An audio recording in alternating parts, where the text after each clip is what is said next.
मैं आग्रह करती हूँ प्रोफेसर रीना मारवा जी से। आप प्रोफेसर हैं Jesus and Mary college Delhi university और परमानेंट फैकल्टी मेंबर भी हैं, teaching international business and politics of globalization, and she has been on a deputation as a senior academic consultant, ICSSR, Ministry of Human Resource Development, Government of India से कि आप आए और अपने आशीर्वचन से हम सबको अनुग्रहित करें। कृपया मैम।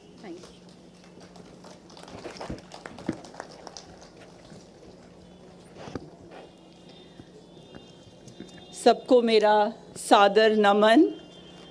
डॉक्टर बिंदेश्वर पाठक जी, जिनको मैं 25 साल या 26 साल पहले मिली थी, क्योंकि एक और इकोसॉक की संस्था थी और मैं 17 बार जिनीवा गई और उसी के दौरान कई बारी हमारी डॉक्टर पाठक से मुलाकात हुई। हमने उनसे इंस्पिरेशन ली और हमें मालूम है कि कैसे वो गांधी जी की वैल्यूज़ और गांधी जी की राह पे चलते हुए ऐसे हमें कई पाठक जी चाहिए, कई गांधी जी चाहिए, क्योंकि इस देश की धरती जो है, जैसे प्रिया जी ने कहा कि यहाँ पे जो बाकी जो विदेश के लोग हैं यहाँ आते हैं हमें पढ़ने, तो इंडिया एक बहुत बड़ी लेबॉरेटरी है।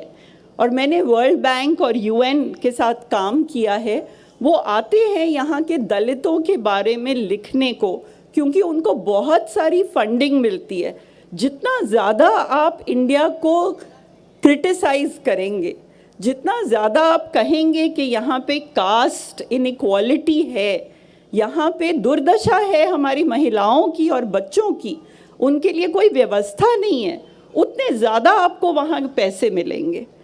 और अलग अलग तरह से हमने देखा है कि हमारा अपना देश में इतनी अलग किस्म की विस्तारता है और पाठक जी जैसे सज्जन लोग हैं जो हम कई लोगों को जोड़ के साथ चल रहे हैं बहुत बड़े कार्य करने के लिए। ये कार्य कोई छोटा नहीं है, ये सबसे बड़ा कार्य है।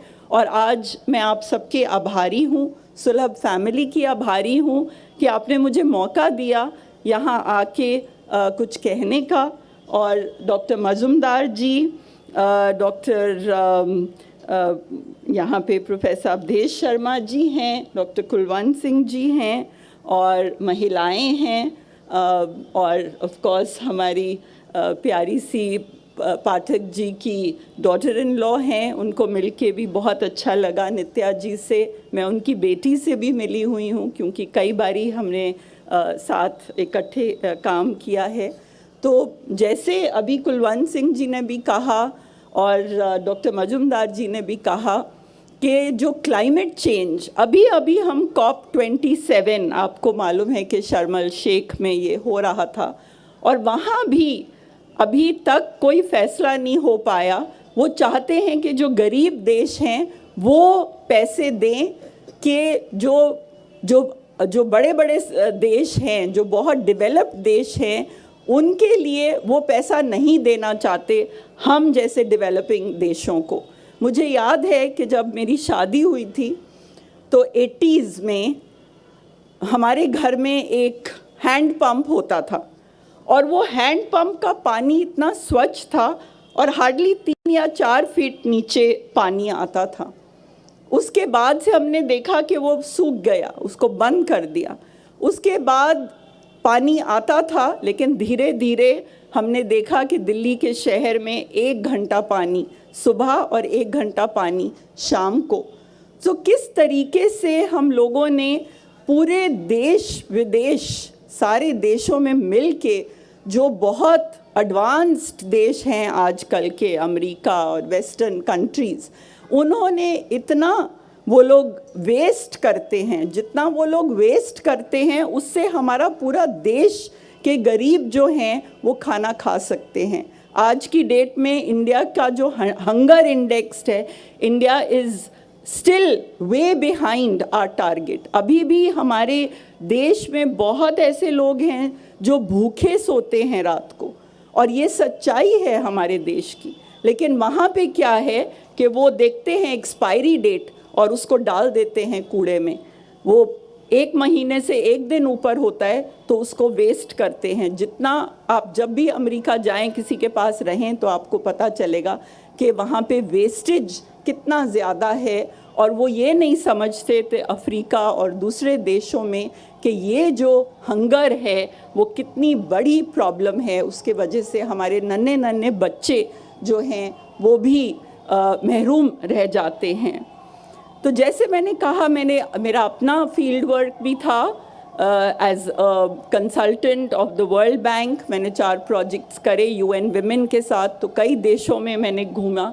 मैं बहुत सारे धारवी में भी मैंने बहुत स्टडी करा, तिलजला स्लम्स, दिल्ली के स्लम्स, शादीपुर, सब जगह वहाँ पे देखा है कि कैसे अगर एक महिला को हम शिक्षा देते हैं, वो शिक्षित करते हैं और वो स्वस्थ जीवन व्यतीत कर सकती है तो उसका पूरा परिवार कितना फ़ायदेमंद होता है, उसके बच्चे जो हैं उनको भी कितना समझ में आता है।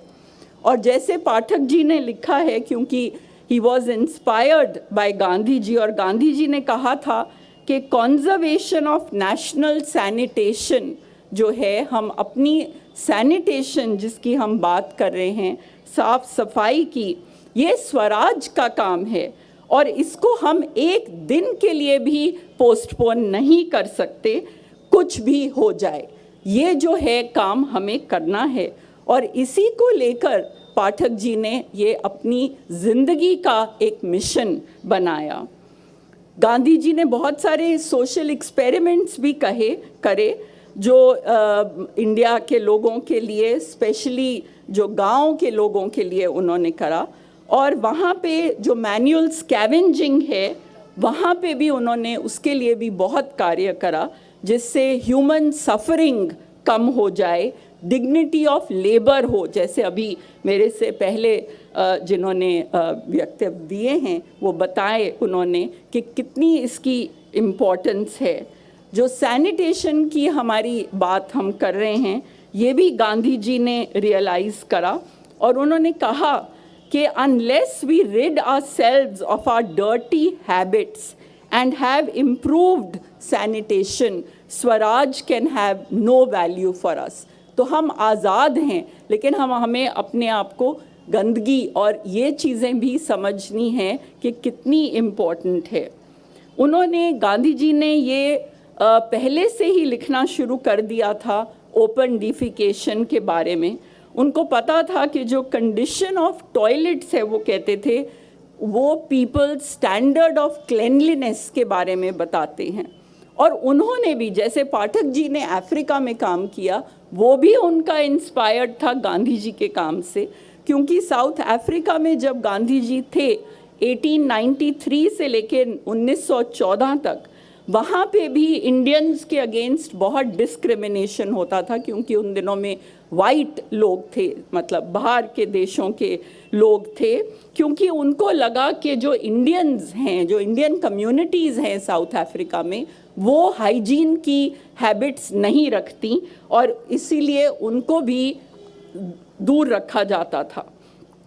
तो गांधी जी ने कहा कि कैसे, और उन्होंने लिखा कि कैसे एपिडेमिक्स पनपते हैं, क्योंकि जहाँ पे स्वच्छता नहीं होगी वहाँ पे बीमारियाँ आएंगी। बीमारियों पे फिर हमें लाखों खर्चना पड़ेगा, अच्छे अस्पतालों के लिए बहुत ज़रूरत पड़ेगी, और ये हमने कोविड टाइम्स में भी देखा है। तो इसीलिए गांधी जी ने कहा था बहुत पहले कि cleanliness is next to godliness. मेरे ख्याल ये हमारी किताबों में भी लिखा हुआ है। We can no more gain God's blessings with an unclean mind. A clean body cannot reside in an unclean city. हम सोचते हैं कि हमारे जो विचार हैं वो निर्मल हों, लेकिन हमारा जो सिटी है जहाँ पर हम रह रहे हैं वो भी स्वच्छ होनी चाहिए। तो अर्बन, जो ये जैसे बताया पहले कि अर्बन सीवर सिस्टम जो था वो भी कितना ख़राब रहा है। रूरल अर्बन जो सीवर सिस्टम था वो तो बिल्कुल था ही नहीं, और हम देखते हैं कि कैसे ओपन डिफिकेशन हो रही है। और ख़ासकर लड़कियों के लिए मैं ये पॉइंट बहुत स्ट्रेस करना चाहूँगी कि लड़कियों का स्कूल जाना, school enrollment ratio is directly proportional to the number of toilets जो स्कूल में होते हैं. बिकॉज हम भी आई एम टीचिंग, लड़कियों की स्कूल कॉलेज में मैं पढ़ाती हूँ और हमारे 3000 से ज़्यादा लड़कियाँ हैं और हम देखते हैं कि एक फ्लोर पे हमें एक टॉयलेट की व्यवस्था पूरी नहीं कर सकते हम, क्योंकि लड़कियों को ज़्यादा जाना पड़ता है.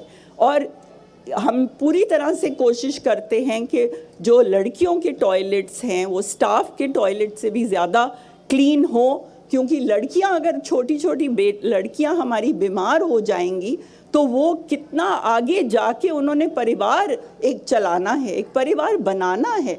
तो हमारे पूरे देश का समाज, हमारी पूरी देश की उन्नति, हमारी पूरे जो यंगस्टर्स हैं उनकी आगे की जो पूरी कल्टिवेशन है वो कितना इम्पोर्टेंट है. तो जो डायरिया है, वाटर बॉर्न डिजीज़ेज़ हैं, ये सब इम्पैक्ट होती हैं, बहुत ज़्यादा होती हैं जब कंटैमिनेशन होता है घरों में और कम्युनिटीज़ में. और इससे हमें ये भी देखा है कि कुछ सालों में 1 लाख से ज़्यादा हम बच्चे खो देते हैं, क्योंकि हमारे पास ठीक सफाई के साधन नहीं हैं. और इसी विषय में डॉक्टर पाठक जी ने कितना काम किया है कि हर जगह, हर शहर में, गांव में उनका नाम जैसे एक हाउस होल्ड नेम बन चुका है. और डॉक्टर मजुमदार ने कहा कि हम आज बात कर रहे हैं SDG 6.2, लेकिन हम सिर्फ SDG 6.2 के साथ बात नहीं कर रहे, क्योंकि SDG 3 जो है वो गुड हेल्थ एंड वेलबींग है. हमारी सेहत सबसे महत्वपूर्ण है. सो SDG 3 जो है उसको वो भी हम अचीव नहीं कर सकते जब तक हम ये SDG 6 नहीं अचीव करेंगे. SDG 4 भी नहीं हम अचीव कर सकते. क्वालिटी एजुकेशन कैसे हम बना सकते हैं? सिर्फ स्कूल की बिल्डिंग आप कर दो, वहाँ पे टीचर्स भेज दो, लेकिन अगर टॉयलेट नहीं होगा तो क्या वो लड़की 2 किलोमीटर वापस जाएगी अपने घर? वो जाएगी ही नहीं. और पाठक जी ने और भी बहुत सारे नए नए आविष्कार किए हैं, जो 2 रुपए का सिक्का डालकर उनको सैनिटरी पैड भी मिलता है. तो इस तरह की जो व्यवस्था है वो हमारी सरकारों को, हमारी स्टेट्स की सरकारों को भी बहुत जल्द से जल्द और ज़्यादा लागू करना चाहिए, क्योंकि ये बहुत इम्पॉर्टेंट है.